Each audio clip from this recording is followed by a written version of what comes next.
Hello, my wonderful viewers. Welcome back.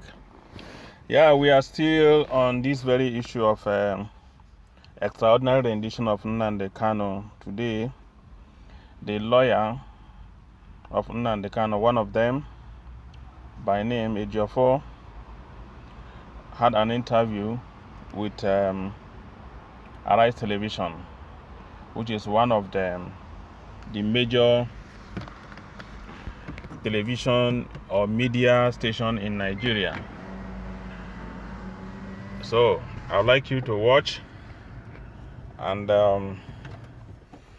leave your comments after now. What do you feel about this interview? What can you make about the interviewers? That's the journalist from I. So you leave your comment below, and then when you saw him. Two, I also like to ask you, have you been able to now go one step further? Because there was this clause about the judge not being a vacation judge, as far as that here.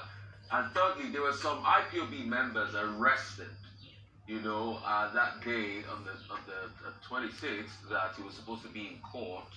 And I remember, I think it's a political editor, chief political editor, something that was telling you while you were, granting the press audience that day that some members were arrested and you didn't even know about it. What's the state with those people? What's going on? Have you been able to intervene in their case, and what were they arrested for? Well, some of them, after my interview and also possible appeal to the security agents, some were released. So we have a minimum number of them still in detention now. We're following up.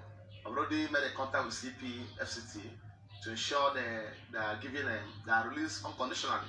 And we are going there this morning to follow it up. So,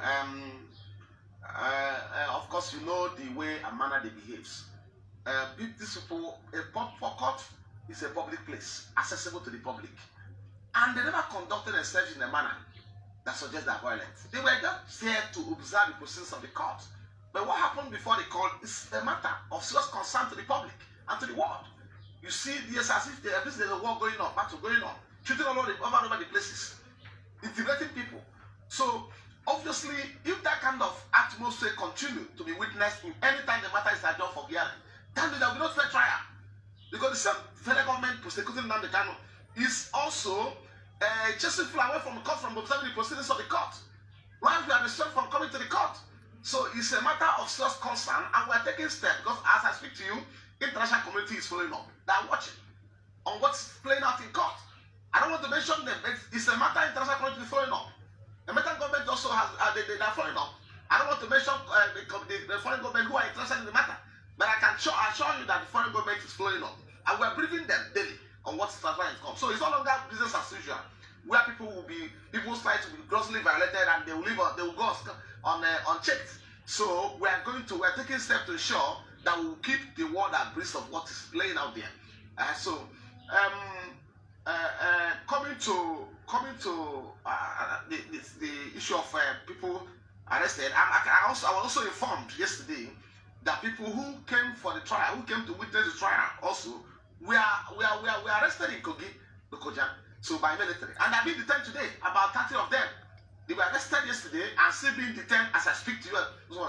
So we are still also following up on that, and I'm appealing to the security agency to prevent the chief army staff to direct people to release my people who were caught on that day, people who merely came to observe the proceedings and cheer out their leader. So they should release them without it, because they didn't come to cause any form of havoc or violence during the proceedings. They were arrested yesterday on their way going back to the east at Lokoja, and are still being detained in Lokoja military barrack today.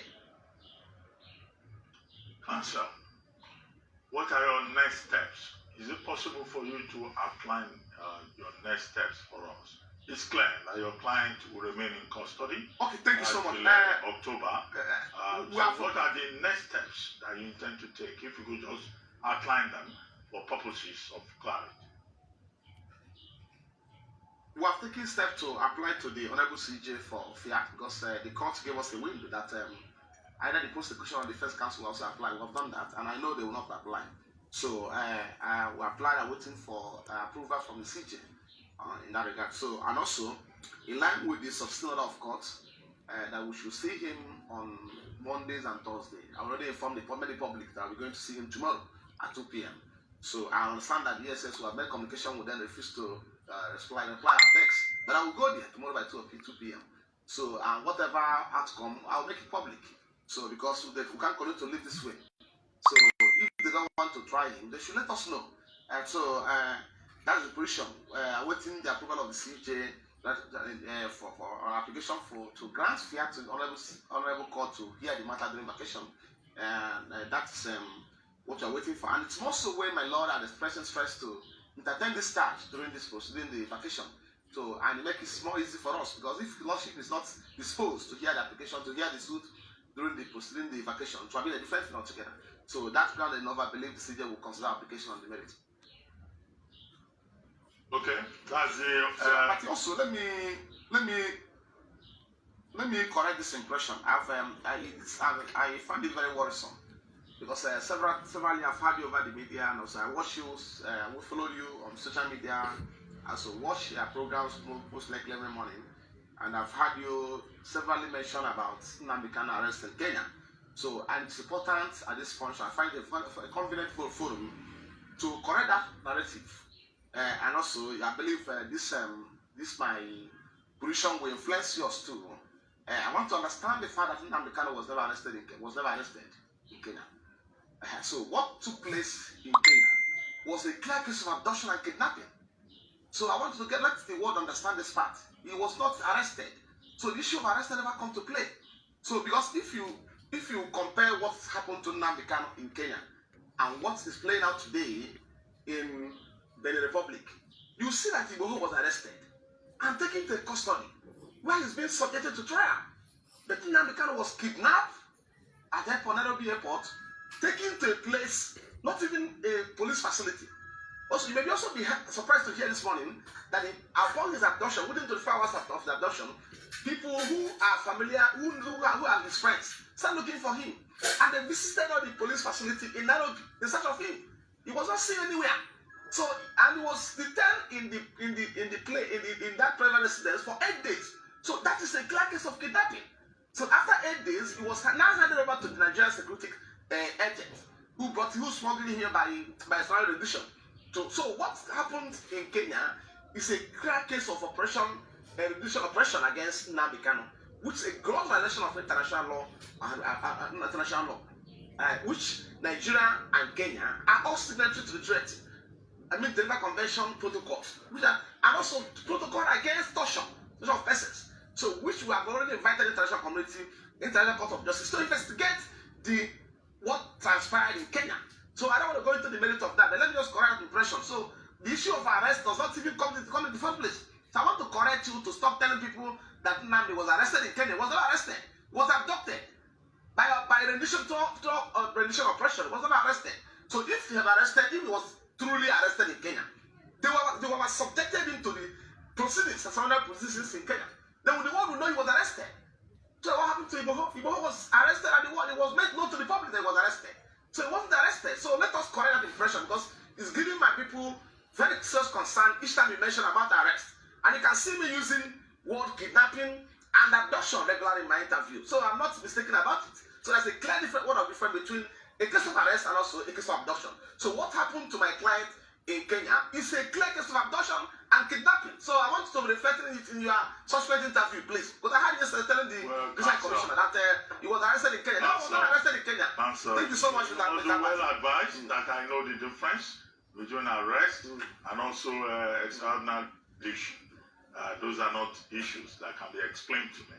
But I know that, you guys have approached the African Commission on Human and People's Rights to specifically accuse the Nigerian government of abduction. Where are we with that? No, we're waiting for the communication has already been sent to them. We're waiting for further directive from the African Union, and I believe we also find of urgency. There's a certain urgent attention to that correspondence. So I believe, and we're checking up. But I believe I should be more attuned with the issue of abduction and arrest than you. As being fair, with all fairness to you, so I believe I should be more attuned with that. What arrest amount and what abduction amount. No, So I don't need any education the word is on this listening. subject. No, I don't need any education. No, well, I'm a lawyer and I don't think. No, don't worry about that. I'm an expert in this field, Mr. Don't worry. You are not in a position to educate me. Adesua.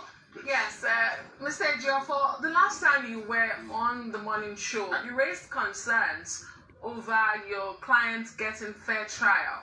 Can I ask you, do you think that your client is being tried in the court of public opinion? And are you worried that that may affect the outcome or the decision of the courts? Thank you, thank you, Adesua. I thank you for reminding me this. Because the point is that what is playing out today, and this Nigerian government is conversant with that, is we are conducting what they call media trial. And we are good for we are with them in that part. So nothing will happen with that. We are doing what they call media trial. Of course, before the last before 26th of July, the war was informed by the Honorable AG that what will be seen in court on 26th of July, we're going to see a case of murder, terrorism, banditry, kidnapping, and whatnot. But I can assure you, I can confirm to you this morning, that on 26th of July 2021, we are in court. There was no new charge introduced in this case. There was no any form of amendment in this charge. No form of amendment. So we are into what they call trial, media trial. So and we need to inform the public very well, properly. So there was no amendment to the charge. And you know, in law, you have to see who asserts must prove. It's one thing for you to level allegation against somebody, as frivolous, unfounded, and bogus as they may be. But it's for us to come to the court and establish it. So the fact that you are saying that you are going to see a case of murder, banditry, kidnapping, and all whatnot, and in court we didn't see anything. So even the application will file in time, serve on them on 14th of July. We are not responding. We are not serving on us in good time, because if they had filed and served that application in good time, we have responded and possibly convinced the court to take the application on that day. So I am not averse to this kind of practice. We are very familiar with it. It's been all since 2015, and we are there for them. So they will first of all try somebody, particularly somebody with someone who is standing on the political trial or special interest or media, and get him convicted. So I can assure you that 60 or 80% of uninformed Nigerians have already believed that Nnamdi Kanu committed a case of murder, a case of kidnapping, a case of torture. When there's no such cases even in the court, there was no such charge in court. So it is their practice, and we are good with them. We are going to give them, follow the head on that part.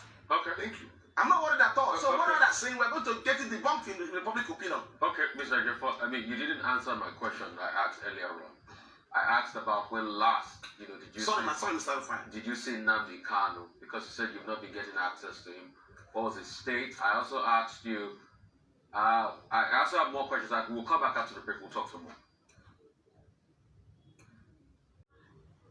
All right, welcome back. So we still have counsel to Nnamdi Kanu Ejiofor here. Finally, I was asking before two things real quickly because of time. Number one, the state of Nnamdi Kanu the last time you saw him. What's his health like? Secondly, Katrina Learn, British High Commissioner, yesterday said Britain will provide consular services. What's the talk about that? Have you spoken to the British as regards this? Let's talk quickly. Be fine. Thank you so much, Mr. Rufai. I'll be very quick about my response on this. So, on record, and also on record of BSS, we visited Nnamdi Kanu last on 17th of July, 2021. That was on a Saturday. The Saturday, they asked us to come around 6 p.m. and around 4 p.m. And we were there till about 10 o'clock in the night. That was then the concluded interview with him. So that was last time we saw him. And at the time we saw him, he was still in the pains of grievous injuries he sustained on account of the torture meted out to him during his detention in Kenya. And secondly, burden of solitary confinement. Because when somebody is kept in a confinement where he has access to his relatives, friends, and well-wishers, where he cannot communicate with anybody. You know the body, so you know how it is for somebody to be kept in such an environment, and it's not giving much attention. So, and last week we made serious effort to see him, and also get him prepared for the trial that's supposed to commence on Monday this week. So, on 19th, we made a contact with the SSS department who are corresponding with us in this case. They refused to give us attention. 20th September happened. 21 something happened, to second, to third, to fourth, we didn't see him. So, and we have to cry to the court and inform the court about the position of the DSS, that they refuse access to him. So that is the position as it stands now. But let me hope and believe God that the other court just made on 26th of July that DSS will obey it. Then secondly, I can confirm to you this morning that British High Commission or British government is not doing much about this case. I can confirm also to you that there's every likelihood of connivance in what happened in the fate of my client on the part of the British government. Because sometime in 2015, Nnamdi Kanu was arrested in Lagos, a British national. I know what happened. I know therefore they met. I know how they were keeping in constant communication with me. How they were visiting him both in SSS when he was initially detained before taken to prison. They were there severally. Every 2 days they used to visit him in prison in DSS facility when he was being kept there. And when he was transferred to prison, they were going to visit him regularly. At times they will make sure they will call to confirm from me about his medical state condition, whether they were still with medical experts. These are things they did in 2015, 16, 17 before he was granted bail. But today, as at yesterday was 27th of July 2021. A British national was arrested on 19th, was abducted on 19th of June 2021, smuggled into Nigeria thereafter, and was taken to court on 29th. And these things happened to the knowledge of British government. And apart from that, we will not formally notify them about what's happening to the national. Because at the time Nnamdi Kanu was arrested in Kenya, he was arrested as a British national. He has already announced his Nigerian citizenship for 5 years or 6 years before now. So, and they are, yes, and yesterday, being 27, the British High Commission is talking about offering consular services to Mr. Kanu. I wish I had an opportunity of talking to him. I was asking the High Commissioner, why haven't you seen him this time? Have they seen him? This is a effective question to ask them. They have not set their eyes on him and they can talk about offering any form of service to them. Today, I can confirm that to you. So, and this Mr. Mati will observe from the question, the manner he answered this question, that they are talking about that the Nnamdi Kanu is not a serious issue that is discussing now in the education summit going on in the UK. That I have other serious issues that is discussing. So he just responded to you by way of passing. It's not about that they're taking serious as you may be expecting. But what I believe, which we are activating now, is that they obviously need a force of law to assert the obligation to the international. And we are doing that with our partners in the UK are doing that. Ejiofor, we're running out of time. We have just about a minute to go very quickly. One, I would like to ask you, how helpful do you think the protests in parts of the southeast are to the Nnamdi Kanu case? Because yesterday we were told there were protests, particularly in Onitsha. And then secondly, I mean, the issue about, ship say, look, she will not grant the transfer of, the accused person from DSS custody to Kuje prison. What do you think of that, considering the fact that the ESN and IPOB have been accused in the southeast of, freeing persons who were remanded in prison custody in the east? Whether that is true or not is for you to determine. And previously, also, your client jumped bail. Do you think that the court of Justice Binta Nyako, considered all of this to take that decision? He's saying he's better off in DSS custody. Very good. Thank you so much. Mr. Bati, in the first place, you have been misinformed. The court never entertained my application to get him transferred to prison. The court said he will hear the application on next agenda. But when I already applied for him to be transferred to prison, the court said he will not grant it now. And I informed the court that we'll have an application formally before the court to get him transferred to prison. And that application will be attended on the merit and next agenda date. That hasn't been had. So coming to free person from prisons and in the Southeast, I don't think I'll say much to that effect, because the governor of Imo State, Hope Uzodinma, in several forums, has told the world that those who tampered with the prison facility in Imo State and police headquarters are not IPOB members. It's on record. You must have it with you. So, and that has to a reasonable extent vindicated all every allegations against them to that effect. This told the world that those who were involved in that act were neither IPOB member, not ESN, or people associated with IPOB. I'm talking about the Chief Security Officer of Imo State. He said it. So who am I to say the contrary, or rather the contrary? So the court didn't say he will not grant the transfer. The application will be held on the merits. IPOB and also it's a mere speculation over the media about the safety, his safety in prison. Let me say this to you: when Nnamdi Kanu was detained in 2015 in Kuje prison, you must have heard about prison break during that period.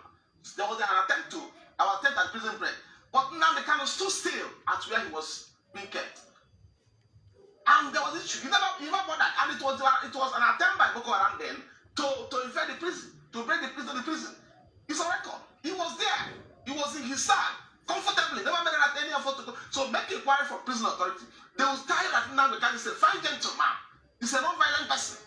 So that should be a facility where you keep. He's a person that has respect for rule of law and others. So it can never, nothing of such that will happen. And that's why we're insisting that application should be had on the merits by court. And they never believe one way or the other. Because we have facts with us. We have his antecedents when he was detained in prison in 2015. And I can assure you that the court will be convinced to grant that application. And also, I remember last time you asked me about the security of Nigerian British passport and the British passport. I believe the present situation must have answered that question to you. Only a few days ago, President Buhari traveled to UK for medical tourism. So if Nigeria is working well, why is he going to UK? So I believe that question has been answered. I believe I'm not missing any of your question again. Well, Counsel, thank you very much. Ejiofor. I would like you to go with this. We're completely neutral in this matter. We're not taking sides. We're a media house. And that's why again and again we invite you so that you can give our viewers, the benefit of what you know. But we're not taking sides. We're totally neutral. We have no, special interest beyond journalism in the matter. I hope so, Mr. Well, I've just told you that is the situation. That is where we stand in the matter. But thank you for always obliging us. We'll take a short break now, and when we